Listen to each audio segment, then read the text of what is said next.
going to speak. It's going to begin with Chief John Iwanciw, and that's E-W-A-N-C-I-W is the spelling. He's going to be followed up by Mayor Joe DiStefano, then District Attorney David Hoovler, who's going to discuss the theories behind the case, and then Sheriff Carl Du Bois. We also are joined up here by representatives from the New York State Police, the FBI Safe Street Task Force, and we have a member of the Common Council in the audience as well. So I'll turn it over to Chief Iwanciw. Good afternoon. Thank you all for coming out this afternoon. Yesterday was a momentous day, not only for the city of Middletown, but also for the family of Corey White. As we saw the culmination of a year-long homicide investigation that brought together resources from federal, state, local level that resulted in the indictments and arrest of more than 20 men and women responsible for multiple serious crimes within this community, to include the murder of 19-year-old Corey White Jr. on August 17, 2017. It is my belief that our residents should rest a little bit more comfortably in their beds tonight, knowing that so many dangerous individuals and their illicit drugs have been taken off of our streets.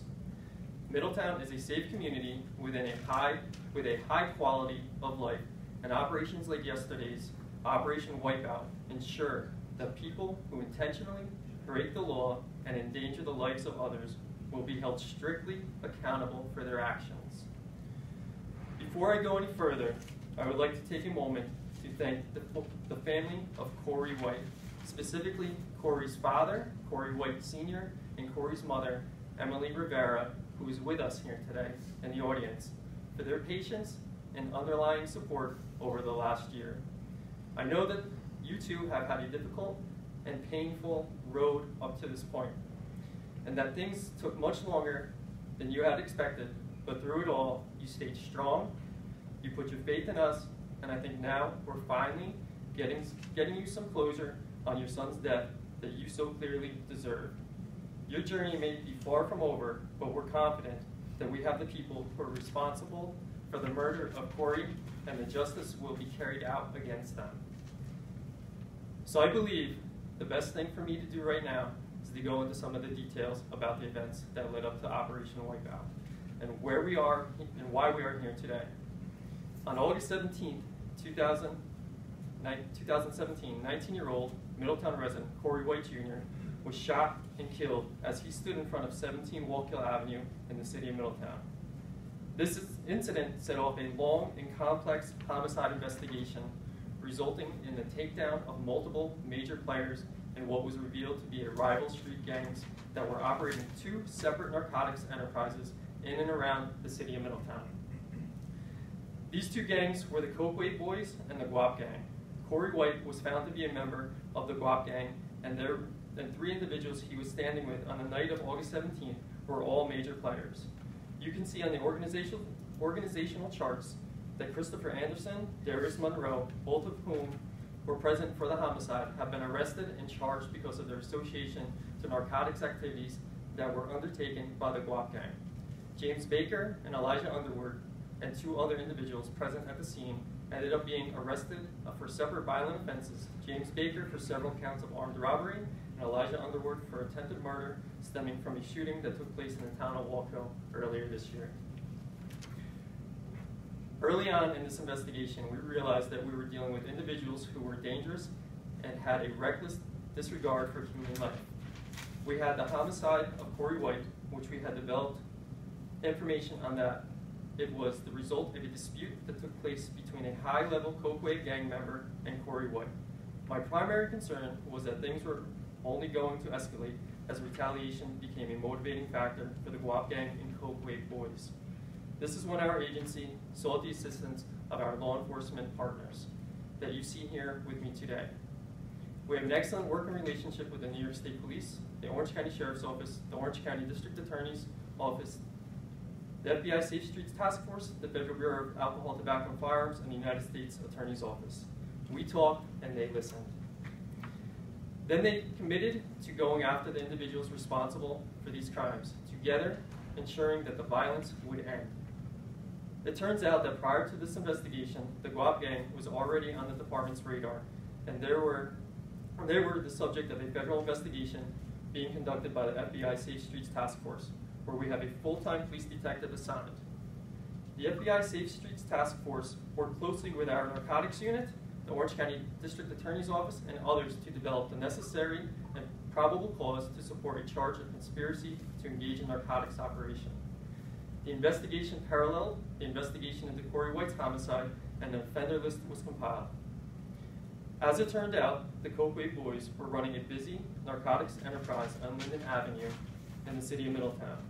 You can see on the organizational chart, 13 separate members of Copeway boys were charged because of their involvement in the organization.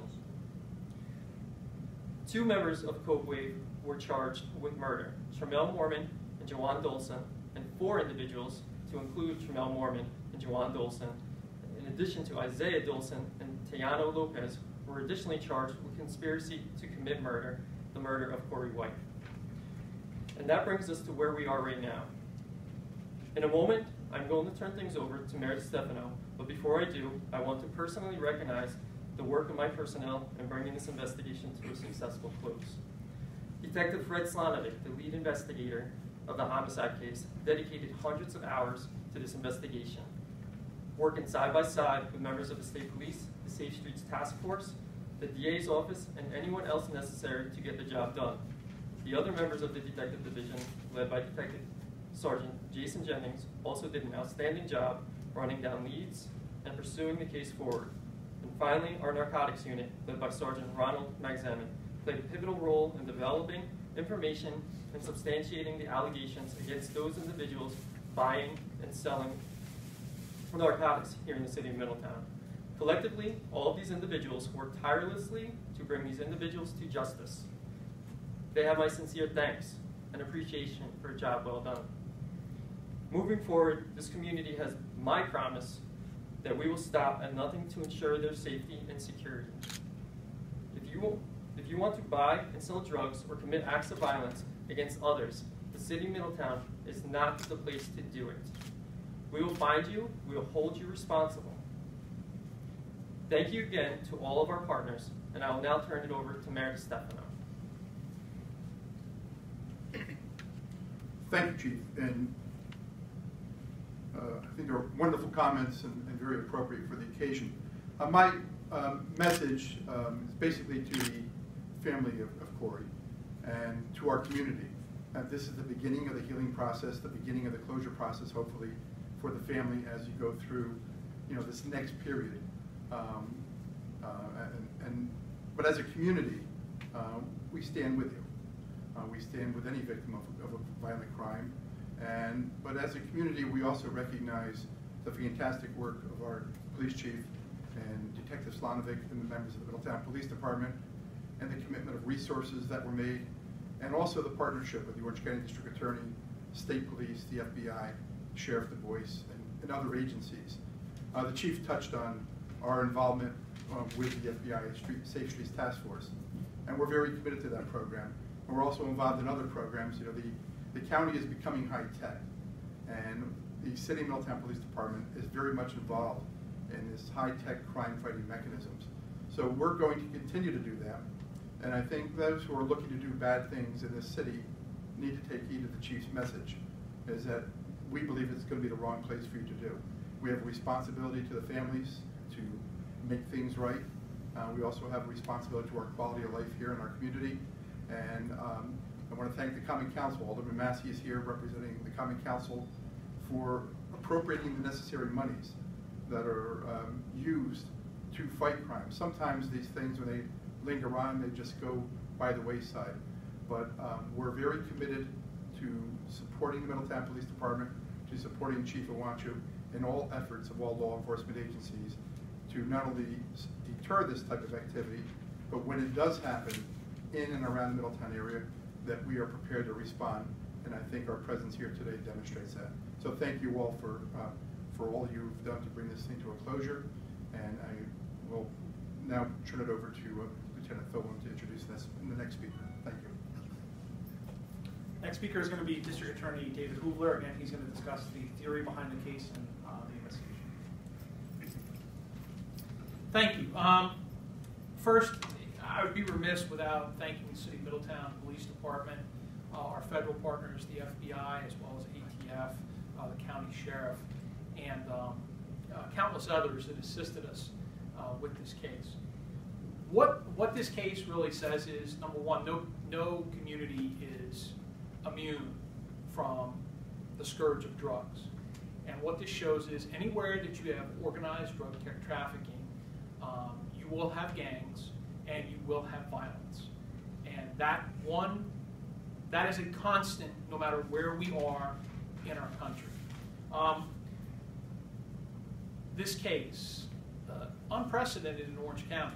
At the very time we are here talking today about what's happening on the state side, there is an entire other case that's occurring on the federal side. The Coke Wave or the Coke Wave boys are being prosecuted in state court. The Guap side are being prosecuted in federal court. It's one of the first times that we've coordinated this type of effort to occur at the same time, and I think it's something that you'll see more of in the future, not only in Orange County but around the area. I think it sort of sets the standard, the level of cooperation that's happening. So I'm going to step up to the board and just walk you through what is transpiring in this case. Essentially, what this case boils down to is two individuals are charged with murder and various weapons charges in the death of Corey White. The individuals are here. In addition to the two substantive counts of murder, where they essentially intentionally killed him, 4 additional people are charged with conspiracy to commit murder. What does that mean? Conspiracy to commit murder is simply an express or implied agreement that these individuals were working together with each other in order to achieve the crime. They didn't actually have to be the person that pulled the trigger. They didn't actually have to be present. They had to do something to assist in the crime after they either expressly or implicitly knew the crime was going to occur. 4 individuals are charged with conspiracy to commit murder. Obviously, murder in the state of New York is punishable by a maximum of 25 years to life. Conspiracy in the second degree is punishable up to 8 1/3 to 25 years. And additionally, there are other charges that relate to the same group of individuals. Additional 5 individuals are charged with conspiracy to commit narcotics trafficking and weapons. And again, how does it all relate together? It all relates to the fact that they are either members or associates of the Coke Wave or the Coke Wave boys. The drug case is very similar against the same individuals. Either they expressly or implicitly agreed with each other to participate in narcotics trafficking. Do they actually have to handle the drugs? Do they actually have to be present for a sale? No, they do not. They have to be one small piece of the puzzle or do something in furtherance of the conspiracy. Once they do that, they are part of the conspiracy. They are liable for everything at that point. Additionally, at the end, as part of the takedown operation, additional 6 individuals were arrested for conspiracy to commit narcotics distribution as well as possession of narcotics. And I forgot to mention that some of the other individuals, too, have been charged with actually committing hand-to-hand sales to undercover agents. But again, what you see here is, as you work your way up from the bottom to the top, is you see what happens anywhere you have organized narcotics trafficking. You will have weapons and you will have violence. And that's what you have here. Again, everyone on this chart is presumed innocent until proven guilty in a court of law. And I know we're here today talking about bringing closure to the community. Closure happens when the case is over in the courtroom. We're one step closer today, but again, we have a long way to go. And I remind everybody here that all these individuals are presumed innocent until they're proven guilty. And additionally, at the state level, 19 people have been either indicted and or charged by criminal information in local court. I believe that we're still looking for 2 individuals. We have that information in the press release to you. We would appreciate it if you put it out to the public that we are looking for those individuals. Again, I I can't say enough about the level of cooperation between the agencies, and I thank them. State Police, ATF, FBI, the Sheriff's Office, the City of Middletown, the DA's office, particularly the two ADAs in my office that have had the case for over a year. They've done a wonderful job up to now. They still have some work to do with the case, and we're hopeful going forward that that will all happen. Lieutenant? I'll turn it over now to Sheriff Carl DuBois. Thank you all for coming. Orange County Sheriff Carl DuBois. We've seen in the last couple days what it's like when agencies come together. Obviously, this operation over the past few months, and in the town of Deer Park, there was 25 agencies that came together to make a recovery and a rescue in the Neversink River the other day. So what does that say? That says it works. It works when we all work together. I grew up not far from the city of Middletown. I spent 22 years on the Middletown Police Department here. I have a special place in my heart and in my badge for the city of Middletown. I kind of look at the city of Middletown as being my streets also, even though I don't live in the city. But our participation, not only in yesterday's takedown with our Special Operations Unit, and also our participation in the FBI Safe Streets Task Force. There are other peripheral intelligence components to our involvement that we, that we contribute also. And all those resources that the Sheriff's Office provide are available 24 hours a day, 7 days a week, all year long.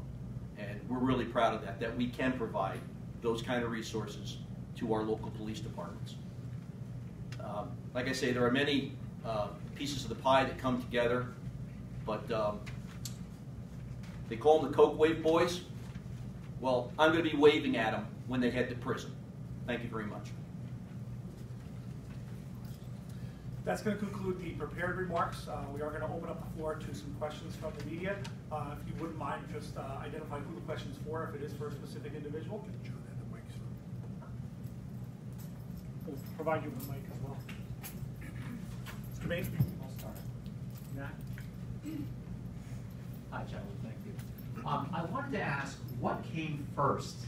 Was it the investigation into the killing of Corey White, or was it the drug thing? Which thing got the ball rolling,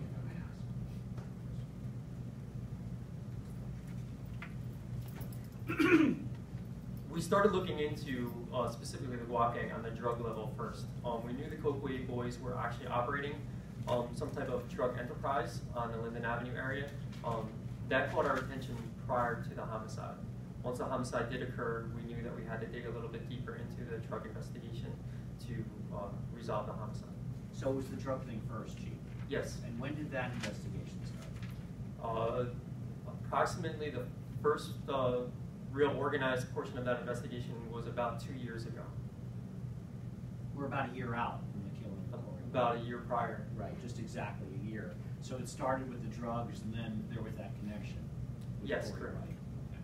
All right, and you identified 2 people who were arrested in connection with the homicide. Can you identify the trigger person for us? Excuse me? Can you identify precisely who is accused of killing Corey White?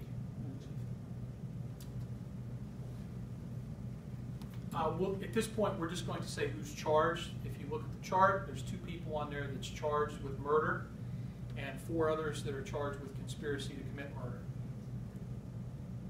That would be delving into evidence. It would be a little inappropriate at this point in time. So you have 2 people. You have 2 people that are charged with murder, yes. And the other thing, I don't want to, split hairs here, but we were never really established the exact place where Corey White was hit. We said on Wallkill Avenue.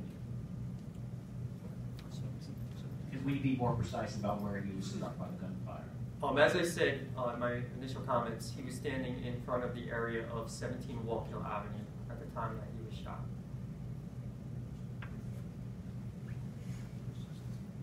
Was he the intended target? Under the legal theory of the case, it's irrelevant.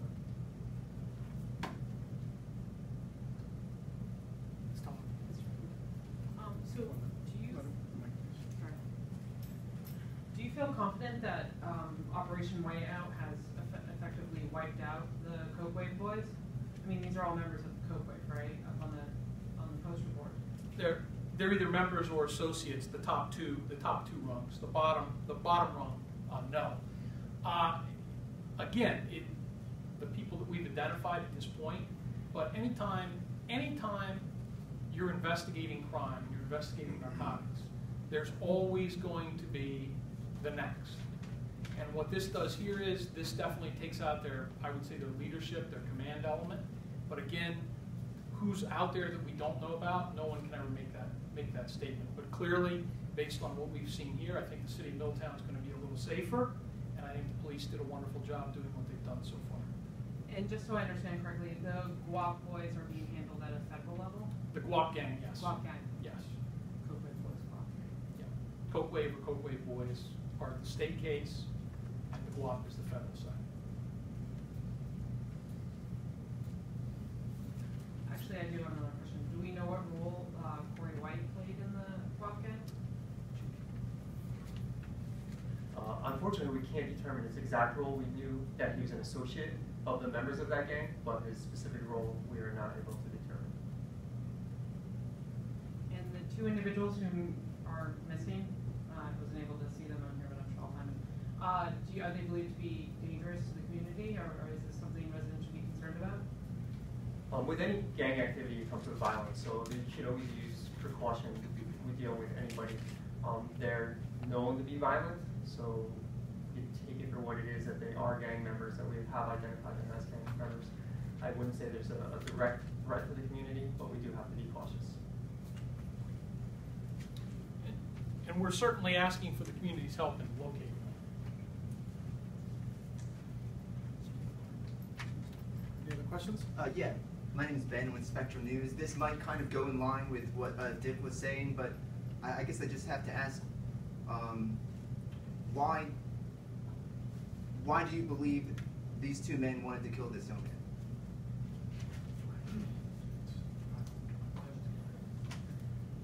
The only thing that we have to answer that right now is that we have two rival gangs that had an ongoing dispute, to say the least. We've had numerous incidents leading up to this where there's rival gang activity, and unfortunately, on the day of August 17, 2017, the rival gangs committed an act of extreme violence. What is a gang? Is there any kind of bar that makes you use that term if there's a certain amount of money involved or a certain number of people involved? Because I know that you don't just use that term out of nowhere. In this situation, I believe with both of these groups, gangs, there's a hierarchy. We've identified a series of a leader and almost like a chain of command within that group. That's how we've termed them as gangs.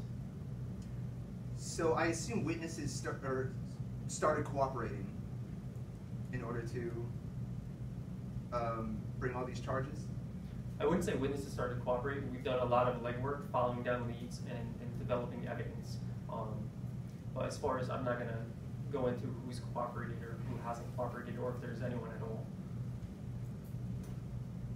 How many members do the gangs have in all? I cannot answer that. What we have established here, these are the members of the gang that we have attached criminal action to, but to give a definitive number, I don't know that. As the DA said, once you take out a certain portion of them, some people do come up through the ranks and try to reestablish themselves. How many gangs are there in Middletown? To our knowledge, these were the only two that we've been dealing with for the last couple of years. Somebody else. I'm wondering, did Middletown street cameras play any role in the investigation? Even as far as identifying when somebody might have been somewhere? As indicated before, we cannot get into the specific evidence of what was used to identify or to help us come to our conclusion.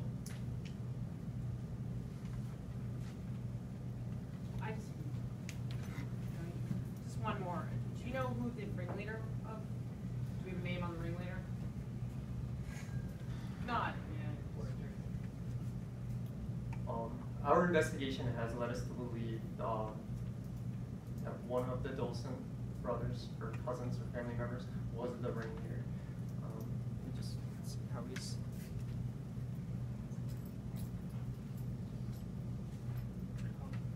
Where is he in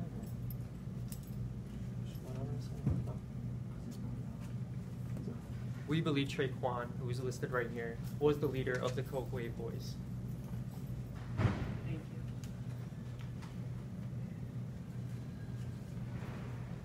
I'm terribly sorry I didn't have a chance to read your press release thoroughly, but I did want to ask, we all know that the killing of Corey White was on Walkill Avenue. I'm getting the impression from your presentation that the drug sales were centered on Linden Avenue. How did we come to have a killing on Walkill Avenue? That's my question.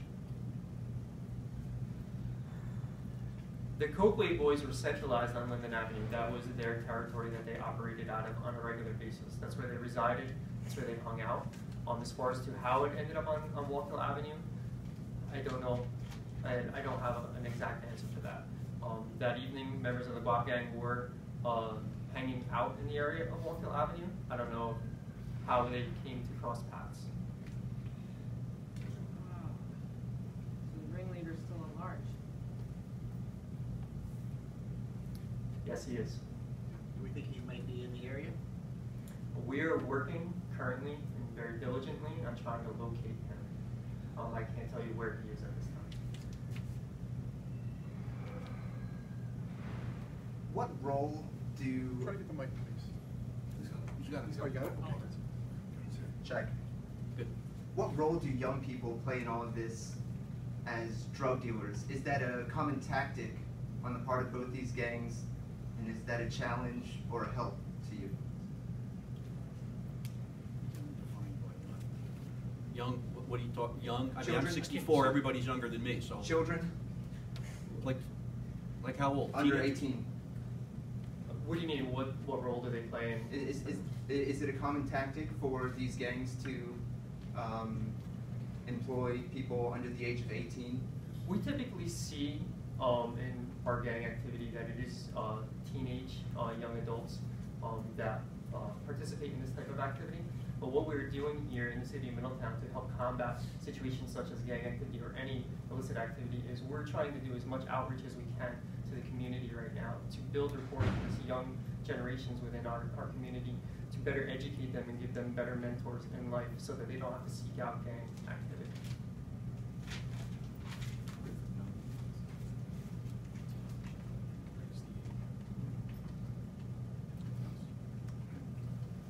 All right, then that will I'm conclude. sorry, I have one more. I just was going to wait until the end because this isn't as important. But do tattoos or possessions or clothing have anything to do with the identities of these gangs, and was it helpful to you in any way? Typically, you do see some type of insignia, whether it's some type of clothing color, tattoo, or what may be. But in this situation, we did not have that as an identifier. The two gangs that we speak about here today didn't have a specific color or tattoo or insignia that identified them as a gang member. They blended into the community. So without knowing the background of them, you would not know who they were. I just want to add one last thing. The common thread that you'll find in all gangs is requires money. Money comes from narcotic sales. That's the common thread of most every gang investigation in America, not only in Middletown, Newburgh, Port Jervis, everywhere. It is the common thread. It is the economic driver of the gang. Dave, I may ask you, how much drugs were these people moving? Can you give me an estimation as to how much drugs they were moving? And was it, and again, I'm sorry coming into this sort of somewhat cold, was it cocaine or was it other drugs? Well, I'm going to say that it's significant for the size and for the area, and it was a little bit of both. A little bit of both. Cocaine, heroin. Cocaine, heroin. Yeah, in the grand scale of the We have operation. about, what is it, Mayor, about 25,000 people, 27,000? 20. I'm sorry? 28. 28,000, okay. So you're saying it was significant given we have 28,000? Yes. Okay.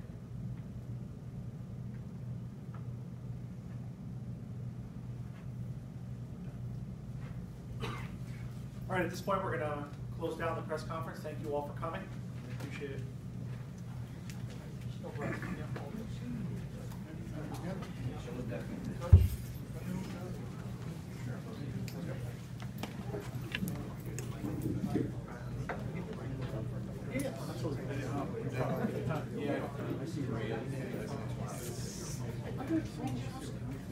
What's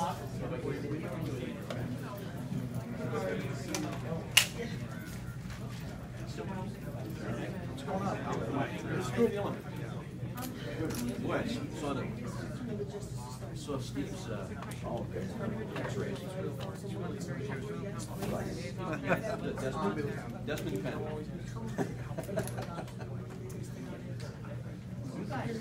We stayed on it, yes. We did a lot of stuff about it. Yes, we stayed very good. No, it's not gonna bring myself. Justice.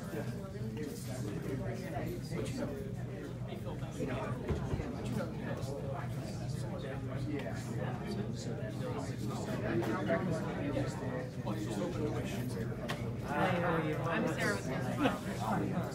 You're all titanium. Yes. Governor yesterday. Introducing myself. You're a new patient. How are you located? How are you doing, sir? Go to 4 o'clock. I think better oversight in doing things the right way. I think this bill is guided. I think it's kind of a retribution for the Building Commission. I'm in Roslyn. The Attorney General indicated it's unconstitutional, it violates some of the powers, and it might even have a chilling effect on prosecutors and local DAs going after political corruption cases and others. So when the Attorney General has that type of opinion, it shows well. I also think the bill is very poorly crafted. It excludes the Attorney General's office, most interestingly, as a prosecutor.